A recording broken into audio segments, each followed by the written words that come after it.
Season's greetings, fellow armchair Imagineers. The weather outside is frightful, but inside, it's so delightful. It's Christmas in July 2024. Tonight, we've got a very special commemorative episode.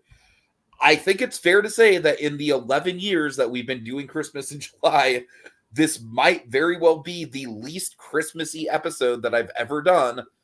But you know what? It's a landmark. We're marking the special occasion. We're here to talk about Lost. Probably an episode that's in most people's top 10 of the whole series. We're talking The Constant.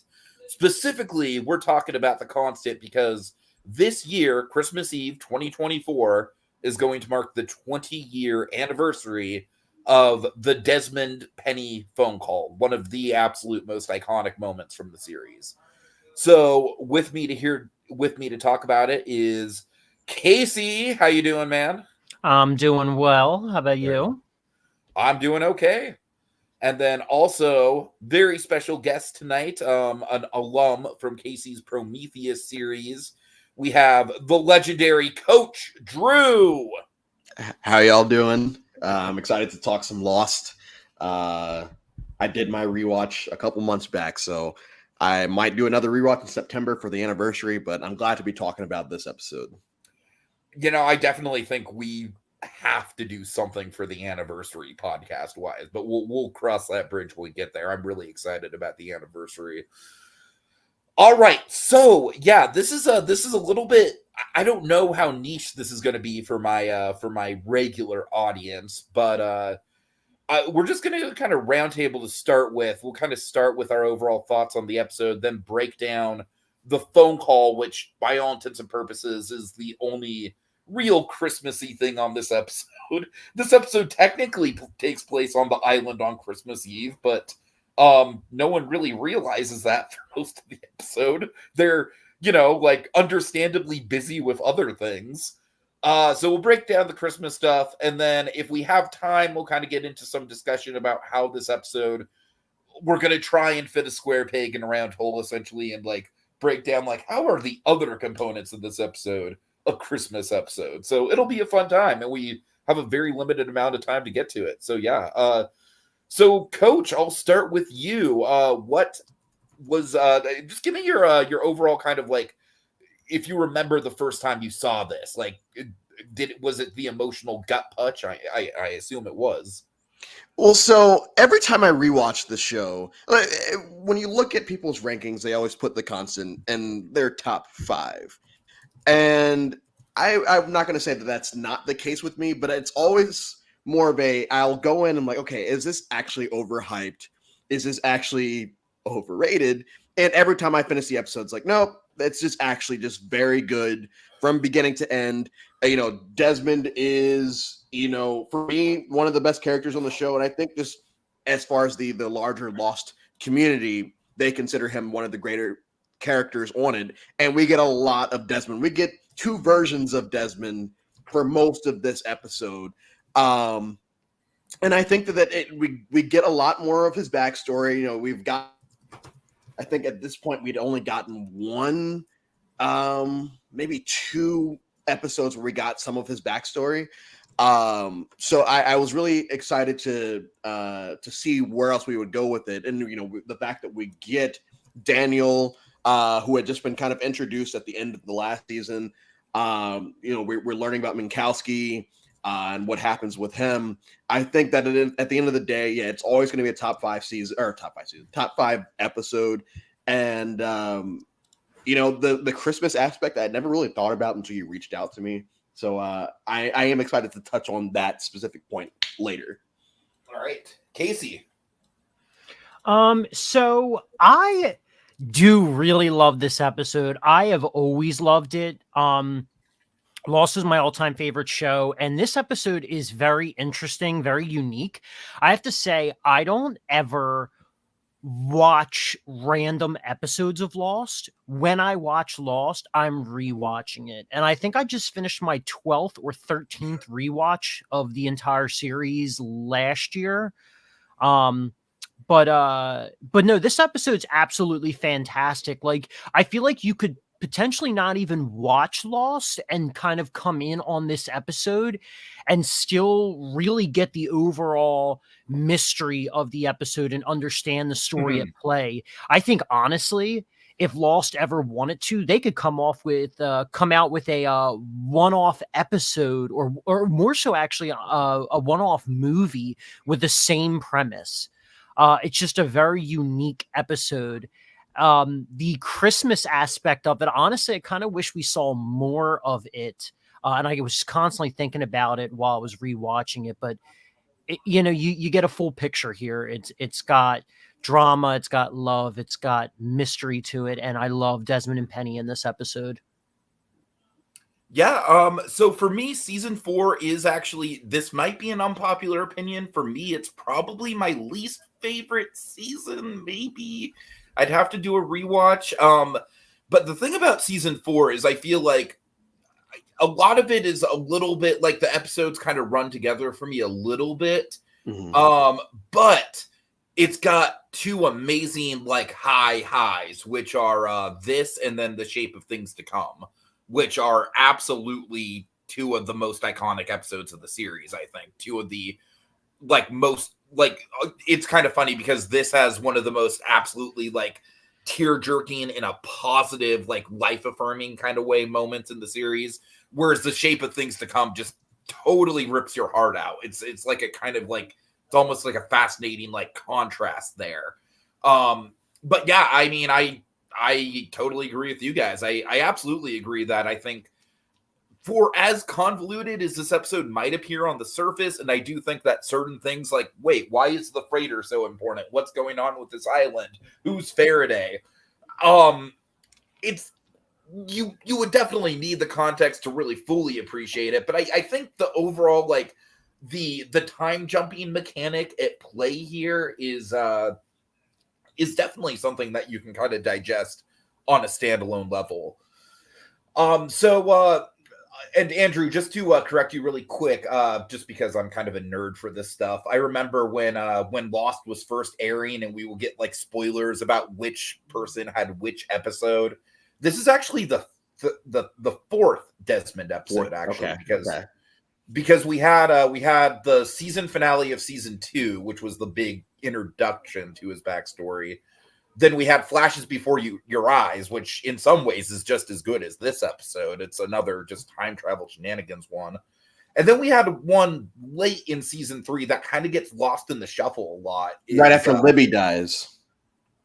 No, that's not that's a Michael episode. When he shows up on the boat. Yeah, when Desmond shows up on the boat during Libby's funeral, he shows up, and then at the end of the episode they see him down there, and then I think the next episode is where you learn about him, the boat, because he gets the boat, and then none of this matters, but oh, that's the finale of season 2. Yeah, that's the finale. Oh yeah, that's the finale. Yeah. I think the episode where Libby dies, I believe it's an Ana Lucia episode. It's an Ana Lucia episode. Technically, she dies the next episode, but yeah, Two for the Road's an Ana Lucia episode in season 2. Oh, yeah, fantastic! Another just all-time like gut-wrenching moment on Lost. But anyways, no, the episode I was talking about is called Catch 22, and it like I said, it kind of gets lost in the shuffle a lot. But it's where Naomi parachutes on the island. Yeah, that's the big thing that the episode's remembered for. Anyways. So let's break down the moment, guys, because this is absolutely like, by all intents and purposes, this is not really a Christmas episode. There's a lot of time travel shenanigans going on, but let's see. Do either one of you want to take a stab at like kind of like doing a very quick summary of the time travel stuff? Casey, putting you on the spot here. Oh yeah, sure. So sorry. No, it's okay. So yeah, with the time travel aspect of this episode, so it's first introduced at the end of at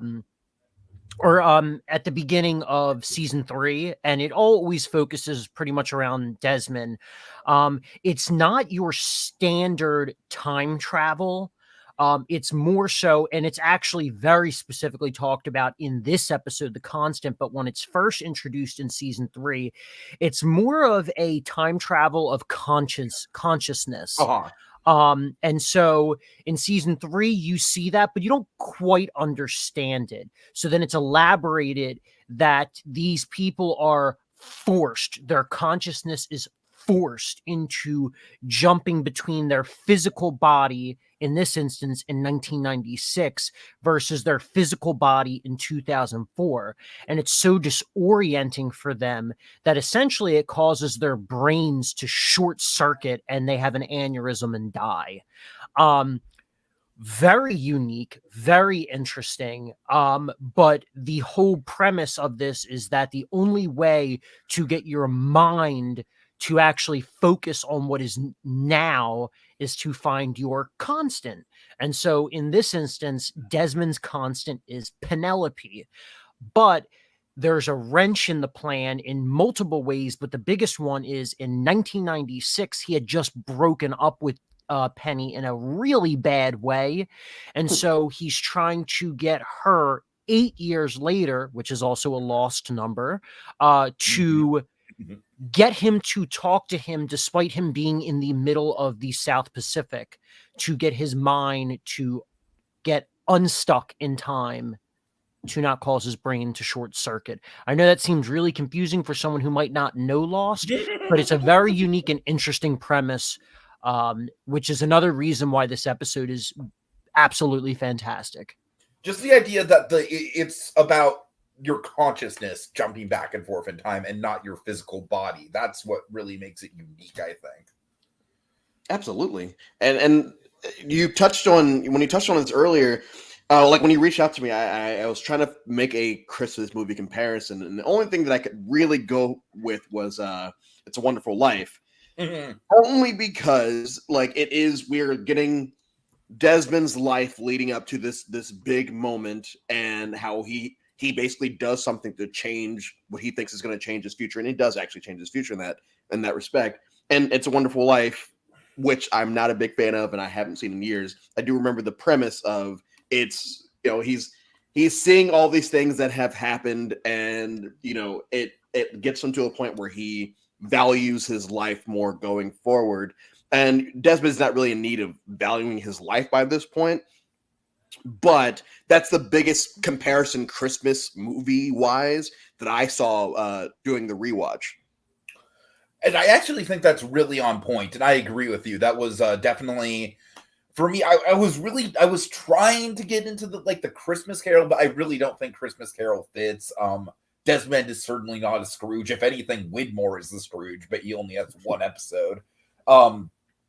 It's funny, when Christmas in July first started, because we've been doing this shit for like I said, over a decade now, we were really focused on kind of trying to pick out okay, who's the Scrooge in this episode? But I kind of feel like that's fallen by the wayside a little bit in recent years. But no, It's a Wonderful Life is a great comparison because honestly, we covered It's a Wonderful Life a few years ago for an anniversary. And I agree with you, Andrew. I don't. It's fine. I don't necessarily think it deserves the all-time great status that it has. I certainly think that the big thing about it is that a lot of it does not take place on Christmas, runtime wise. A lot of it is just George Bailey's life, kind of leading up to it. So, in that respect, I certainly think that. It's a good point of comparison. Honestly, after we get past the phone call, we'll pretty much just kind of maybe have some time to geek out about, Kimi and Faraday and some of that fun stuff. But let's get into the phone call because, as Casey set up, the whole episode is kind of focused on Desmond trying to make this reconnection with a woman who is very much the love of his life. Anyone who's a fan of Lost knows that Desmond Penny is the end game. I mean, forget about the Jack Kate Sawyer love triangle nonsense. I don't know about you guys, but for me, that's easily one of my least favorite elements of the show on a rewatch. I just don't care. It's all about Desmond Penny. Desmond Penny is the ultimate endgame couple in Lost. And so this is a big moment because we've been connected with this guy from early season 2, but especially the season 2 finale was when we really introduced the Penny stuff. And then through season 3, where we were really exploring it, Penny became a bigger factor. She was the big cliffhanger in season 2, that she was looking for the island. And then in season 3, we get that, again, just an all-time great moment, the not Penny's boat moment. Just literally to this day sends chills down my spine even thinking about it. With where Penny does make communication, but it's not with Desmond. And so, you know, we're very much, it's almost kind of like an American Tale. Like my main co-host and I like to use this comparison a lot, where it's like, you know, with American Tale, it's like you're teasing it out. It's like, okay, when is Fievel going to get reunited with his parents? Like they're always like right around the corner, but they just miss them. And for a good 2 seasons, it was like that with Desmond and Penny. And then to actually get that phone call is such a catharsis. So any of y'all want to speak on just the emotion of the moment?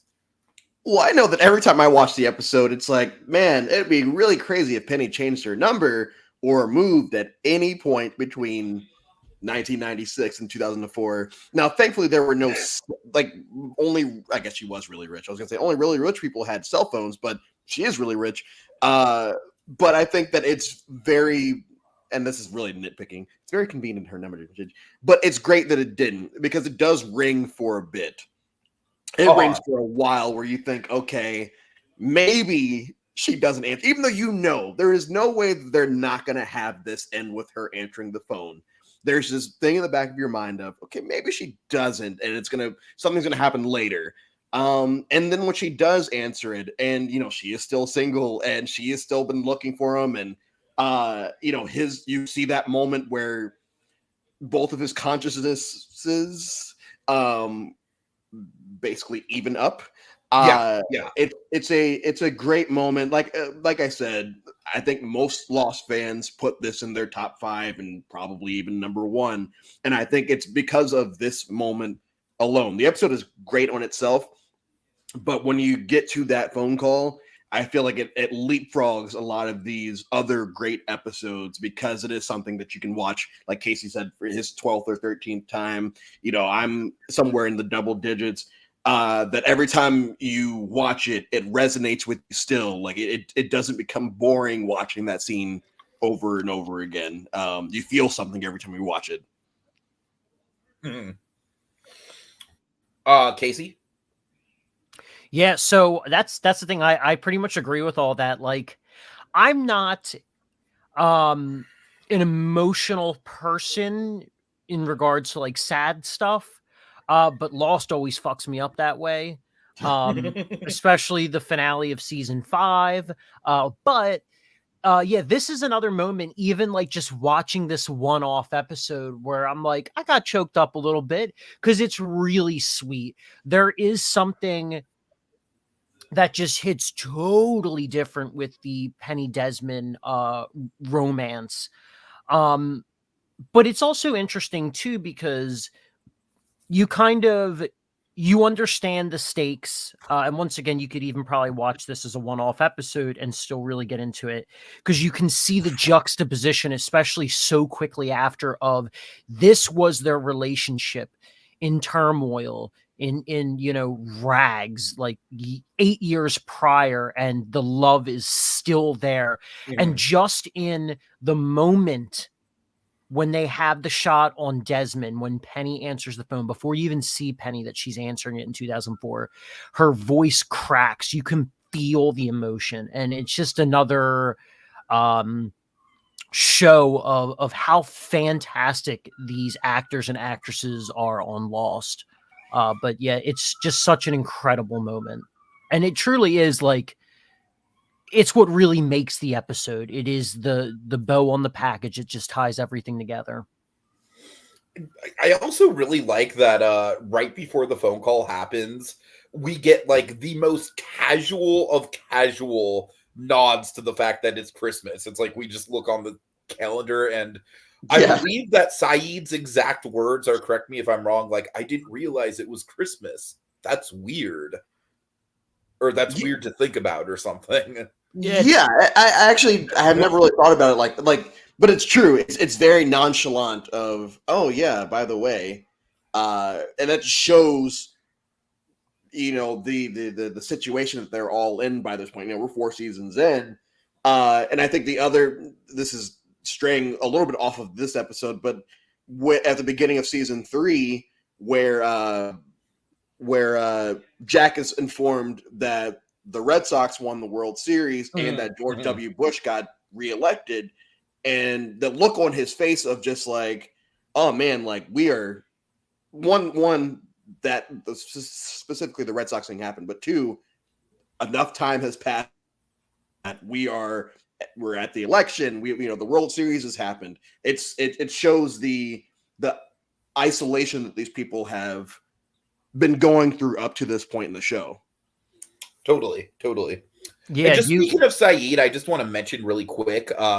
This is like everyone really focuses on Desmond and Penny in this episode for good reason. Saeed is in top form this episode. I love Saeed in this epised. Interesting, because I feel like he's just muscle this episode. Love Saeed regardless, but he is muscle, but like I feel like I really like the struggle that he's going through just to because he's the one that's really trying to ground Desmond the whole time. Like, don't get me wrong, this isn't like a standout Saeed episode or anything. I'm just saying, like, it's nice to see him like actively engaged in the plot, just because, let's face it, like by the time season 6 rolls around, we do Saeed so dirty. He's basically a non-factor by then. Right. So I honestly feel like this is maybe one of the last times that Saeed is really at the forefront of an episode. Well, I don't know. I mean, we have some stuff in season 5, but so yeah, for me, the phone call is just I really do think that the Christmas thing does hit, and that honestly is why I am considering this, like, in the very loosest of terms, a Christmas episode, is because when you do see, like, I feel like just the image that we have in this thumbnail here of Penny with the big Christmas tree and in the stock, the decorations and everything, it's such a contrast to everything that we've been going through. It totally just slaps you in the face in a good way, where you're just like, oh wow, like you were saying, Andrew, it's very much like a wow, yeah, like life is going on kind of moment. And to have this on Christmas, I think is really this particular moment, I really think they couldn't have mapped it out better. I mean, just timeline wise, it lines up. So yeah, Little Blue, we are doing this early. I gotta run soon actually, but let me check. Yeah, okay, I got about 15-ish minutes, guys. So what else from the episode, unless you have anything else to say about the phone call? Anything to say just in general about like the 20th anniversary to commemorate it? Because I do think it's kind of trippy just to think about, like, in universe, this phone call took place 20 years ago. Yeah, it is very strange. Well, there's a couple little things that I want to say.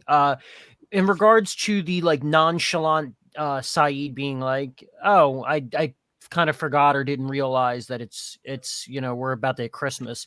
Mm-hmm. I guess for extra context, he is Muslim. So Christmas is not something he celebrates.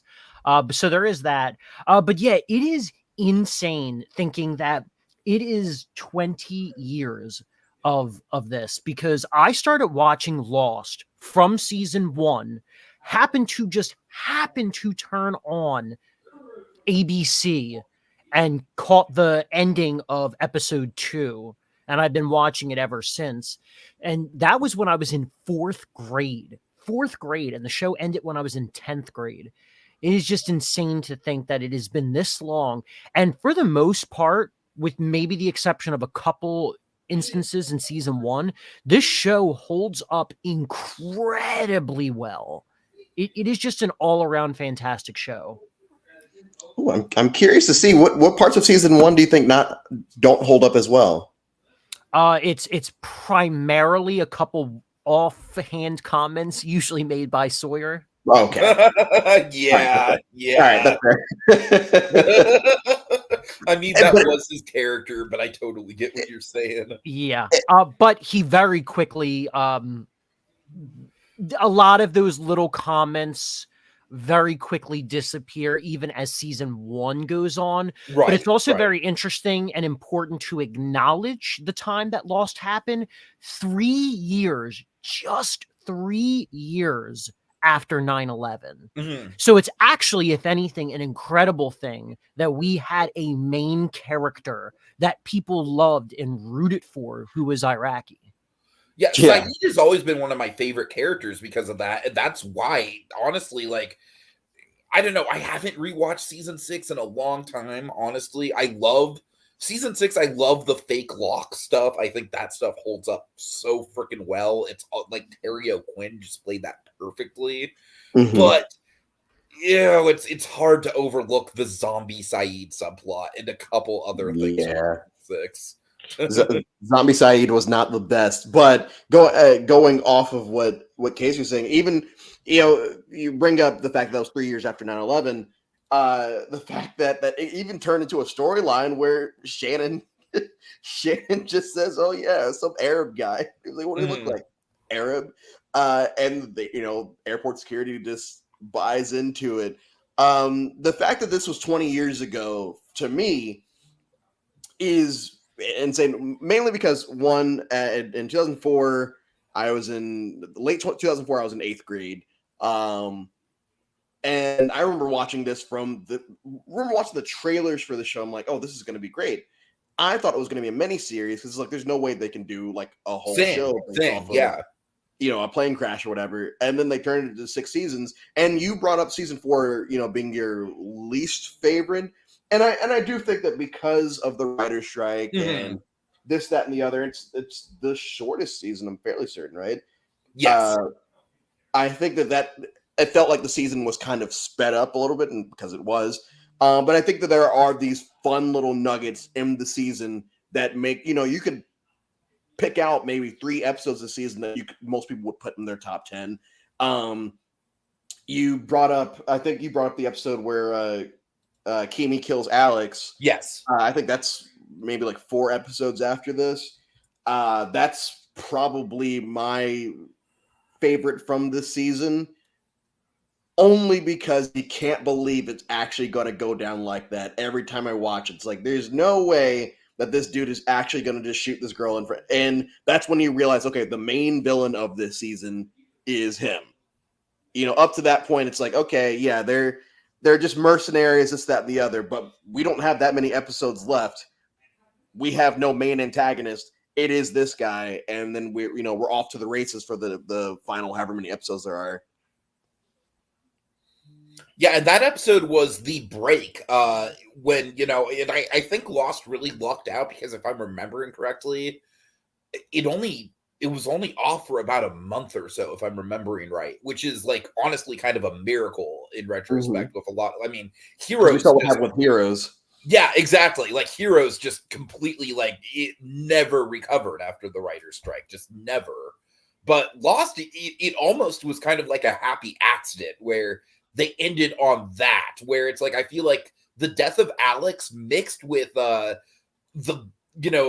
scene with Ben and Widmore in the future and the threat of killing Penny, which obviously that coming pretty soon after this phone call, we're just like, okay, Ben, I totally get you. I totally get the emotion, but please don't. Just please don't. It's such a great concept. We just got this fun moment.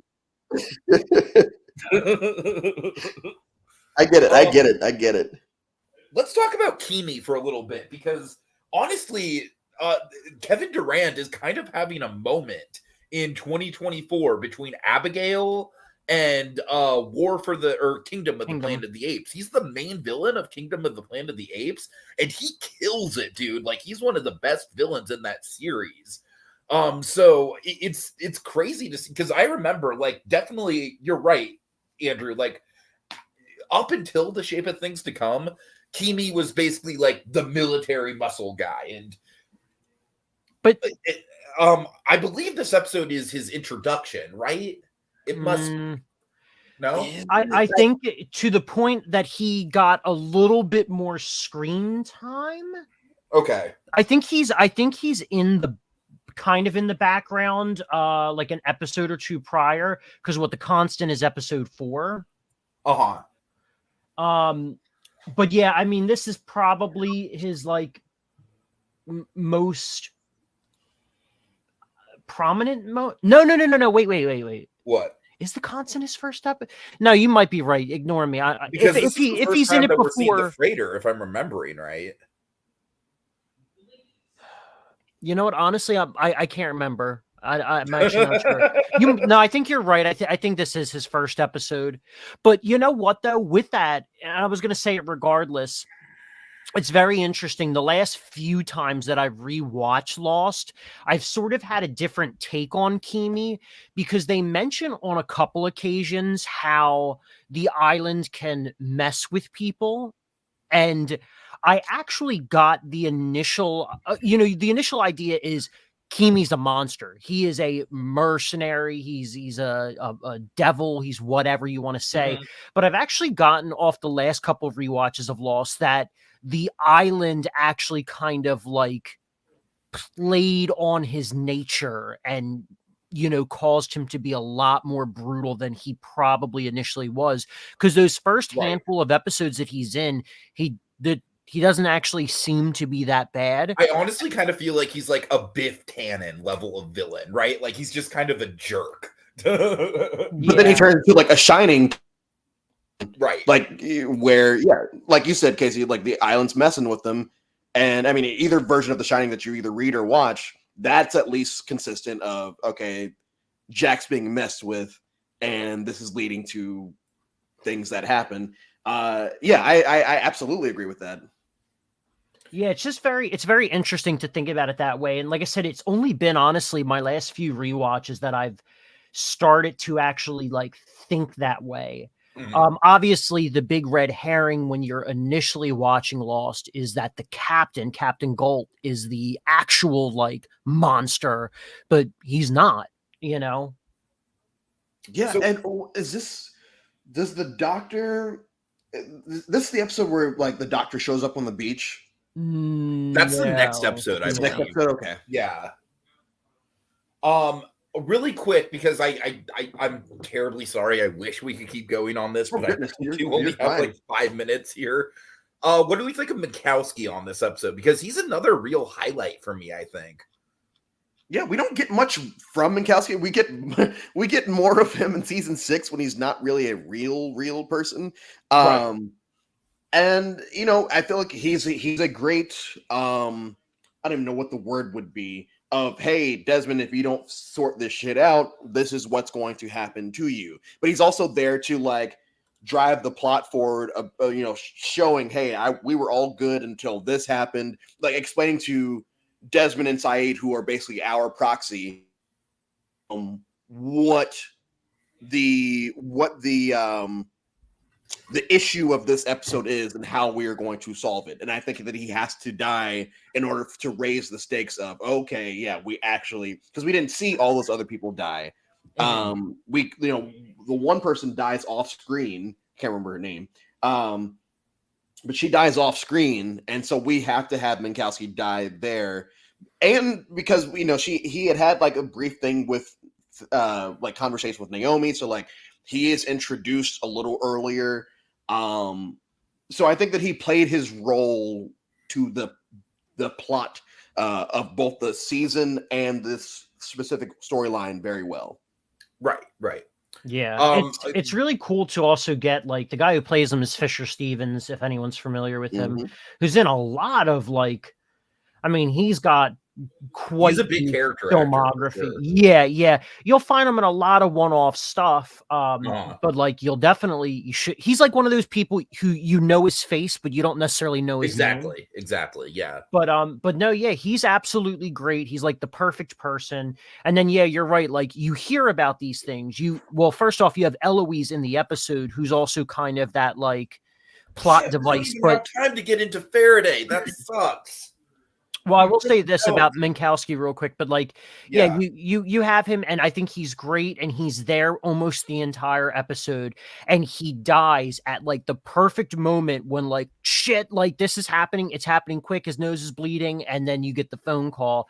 So it's like, for a 42-minute episode, it plays out really well, and he does a fantastic job.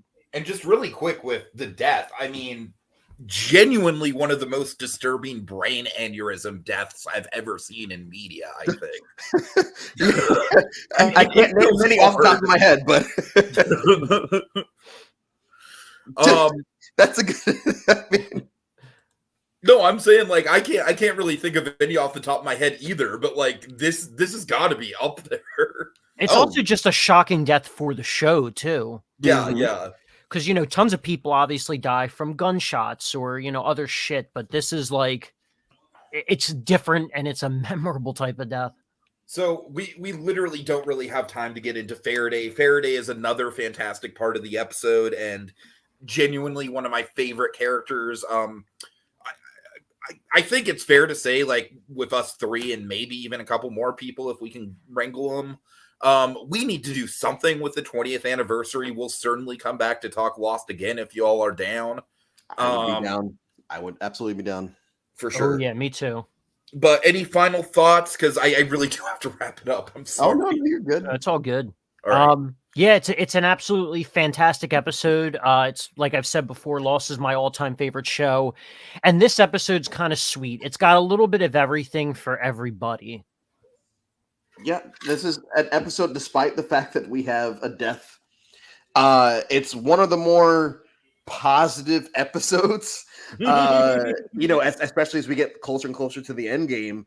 This is a shining light, in a season, and we're going into another season that is very dark. So despite the fact that Minkowski dies and this, that, and the other, like I keep saying, the phone call saves the episode from being just another, oh man, that really sucks. It's like, okay, yeah, Penny's coming. Right, now Penny's actually coming. It is going to be Penny's boat the next time we see it. For sure. I don't think I would not put this as my number one Lost episode. I would even honestly, it's certainly in my top 10 for sure. Oh, yeah. I would struggle to put it in my top 5 just on the basis that, like, when I'm trying to think of like episodes that really define Lost, this isn't really it. You know what I mean? Like, I think more of episodes like, like The Shape of Things to Come or the season 2 finale or any of the finales, basically. Exodus. My goodness. Yeah, Exodus is fantastic. But yeah, this is definitely, like, out of the standalone stuff, this is definitely up there. All right, but I really need to go, guys. We're putting the mistletoe underneath the microscope on Christmas in July. See y'all later. Fa la la la la la la la la and whatnot. Have a good night.